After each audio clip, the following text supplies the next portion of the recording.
Kilo দেবে? কম করেই তো পড়লো। না না না, তুমি 1 কিলো দেবে।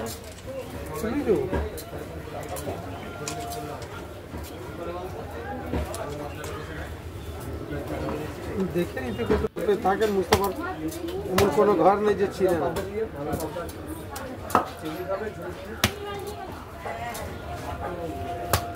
দিয়ে যাও।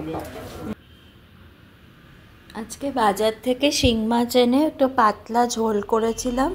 তা শিং মাছ এখন মাগুর মাছের মতো অনেকটা লাগলেও এটা কিন্তু শিং মাছ। তা এটার পাতলা ঝোল করার জন্য নুন হলুদ দিয়ে আগে মেখে নেব, আর জিরে ধনে আর একটু আদা বাটা লাগবে। তা এটা পেঁয়াজ রসুন দিয়েও করা যায়, কিন্তু আর আলু কেটে নিয়েছি, তা করা যায়, কিন্তু এটার পাতলা ঝোলটা কিন্তু করলেও খুব ভালো লাগে। আর বাটিতে একটু গরম জলের মধ্যে আমি এটার যে মশলাটা সেটা করে নেব। বাটিতে একটু গরম জলের মধ্যে করলে কি এটা ভালো হয়। একটু জিরে গুঁড়ো, এই জিরেগুলো কিন্তু আমি গোটা কিনে একটু গুঁড়ো করে রাখি। ধনে গুঁড়ো, এই জিরে ধনে এগুলো সবই গোটা কিনে খোলায় নেড়ে একটু গরম করে বেটে রাখা। একটু জিরে, একটু ধনে গুঁড়ো, একটু হলুদ আর এই আদা এই গরম জলের মধ্যে দিয়ে দিলাম। আর আদার সাথে একটু লঙ্কাও বাটা দেয়, আমি লঙ্কা বাটাটা দেবো না, আমি একটু লঙ্কাটা কুচি করে কেটে নিচ্ছি। এই গরম জলে এটার মশলাটা করে ভিজিয়ে রাখবো। মশলাটা তৈরি করে রাখলাম।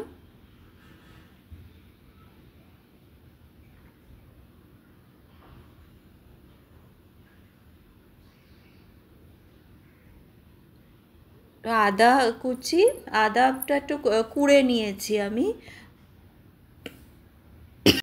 লঙ্কা একটু কুচি করে নিয়েছি, আর ধনে জিরে হলুদ গুঁড়ো। এবারে মাছটা ভালো করে ধুয়ে নেওয়া, একটু স্লিপারি হয় মাছটা, ওই জন্য ভালো করে ধুয়ে নেওয়া আছে। আর নুন হলুদ আর সর্ষের তেল দিয়ে ভালো করে মেখে নেব। সর্ষের তেল দিলে কি মাছটা কড়াইতে লেগেও যাবে না, আর ভালোভাবে ভাজাও হয়ে যাবে।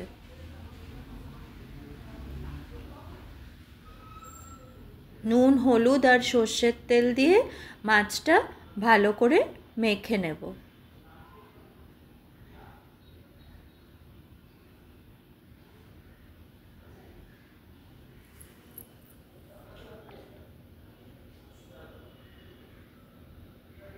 সর্ষের তেলটা গরম হয়ে গেছে, এবারে মাছগুলো ভেজে নেব। এই মাছগুলো খুব একটা কিন্তু কড়া করে ভাজা হবে না, হালকা করে ভাজা হবে।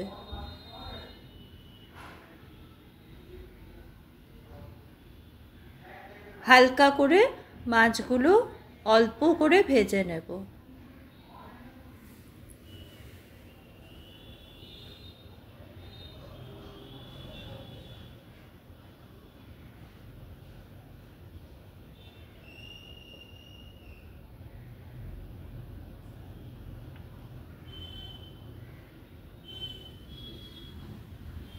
মাছগুলো সর্ষের তেল মাখানোতে মাছগুলো ফুটবেও না বেশি, আর গায়ে গায়ে লেগেও যাবে না, তাই নুন হলুদ আর সর্ষের তেল মেখে ভাজলে সব থেকে ভালো হয়।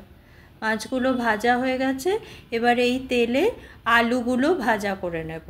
অনেকে এই মাছের ঝোলে কাঁচকলা দিয়েও করে, কিন্তু কাঁচা কলা কেউ বেশি পছন্দ করে না দেখে আমরা এমনি আলু দিয়েই করেছি। এবারে এই তেলে আলুগুলো ভেজে নেব।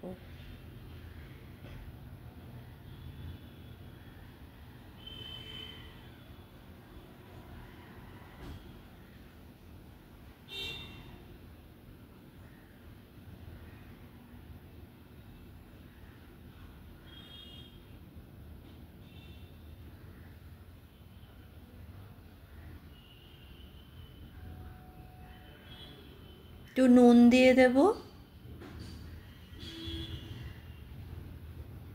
একটু ভাজার সময় একটু নুন না দিলে একটু ভালো করে নুনটা ঢোকে না, যতই ওই ঝোলে নুন দেওয়া হোক আর যাতেই হোক, ভাজার সময় একটু নুন না দিলে কিন্তু নুনটা ঠিক মতো ঢোকে না।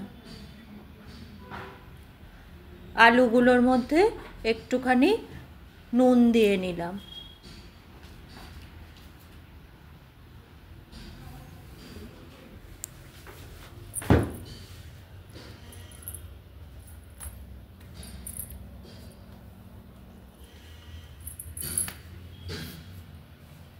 এবার আলুগুলো ভাজা হয়ে গেছে, তার মধ্যে সাদা জিরে আর তেজপাতা ফোড়ন দেব।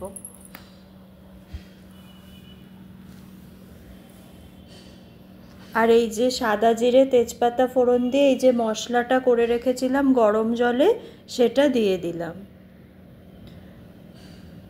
দিয়ে এবার এটা ভালো করে কষিয়ে নিতে হবে।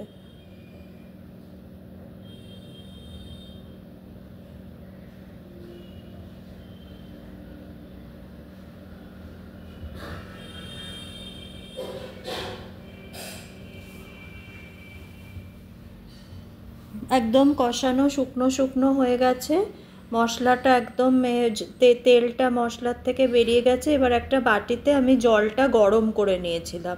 একটু জলটা গরম করে নিলে কি রান্নাটা ভালো হয়, টেস্টটা। এই এক বাটি জল আমি মাইক্রো ওভেনে গরম করে নিয়েছিলাম, এই গরম জলটা এবার ঢেলে দিলাম।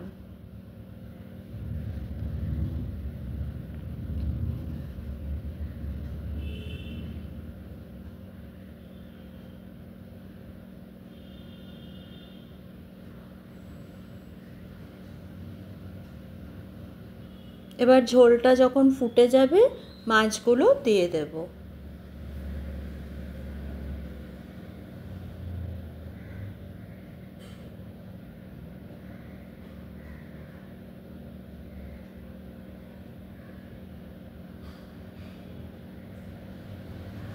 আর একটু নুন দিয়ে দেব ঝোলে।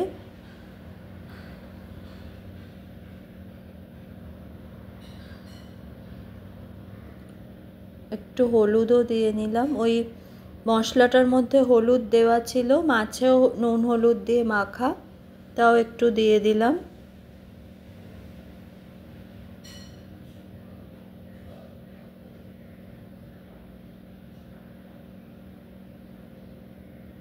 এবার ঝোলটা ভালো করে ফুটে উঠেছে, এবারে মাছগুলো আস্তে আস্তে দিয়ে দেবো এর মধ্যে।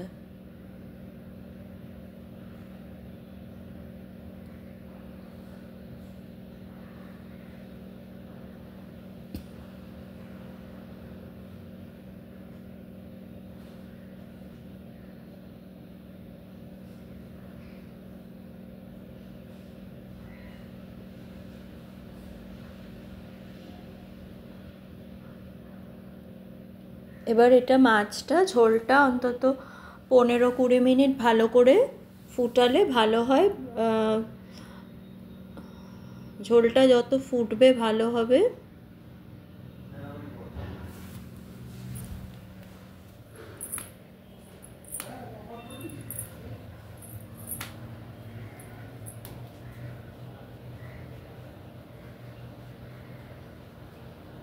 ঝোলটা অনেকক্ষণ ফুটে গেছে, এবারে গরম মশলা দিয়ে একটু কাঁচা লঙ্কা দিয়ে নামিয়ে দেব।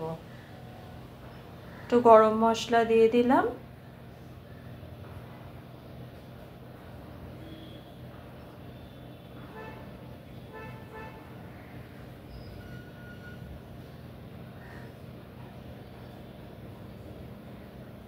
কাঁচা লঙ্কা দিয়ে, গরম মশলা দিয়ে আর বেশি ফোটাবো না, গরম মশলা দিয়েই আমি গ্যাসটা বন্ধ করে দেব। আর এটা এবার হয়ে গেছে।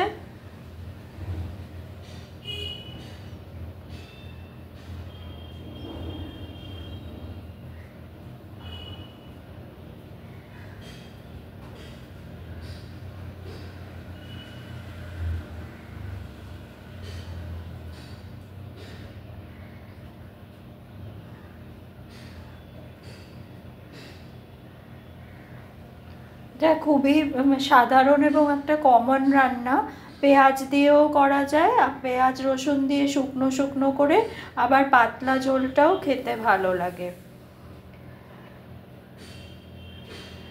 এটা শিং মাছের আলু দিয়ে পাতলা ঝোল, এইভাবে একটু করে দেখবেন, আশা করি আপনাদের ভালো লাগবে। এটা আমি এরমভাবে করি, ওই মশলাটা দিয়ে, সেটা আপনাদের সঙ্গে একটু শেয়ার করলাম, আশা করি ভালো লাগবে।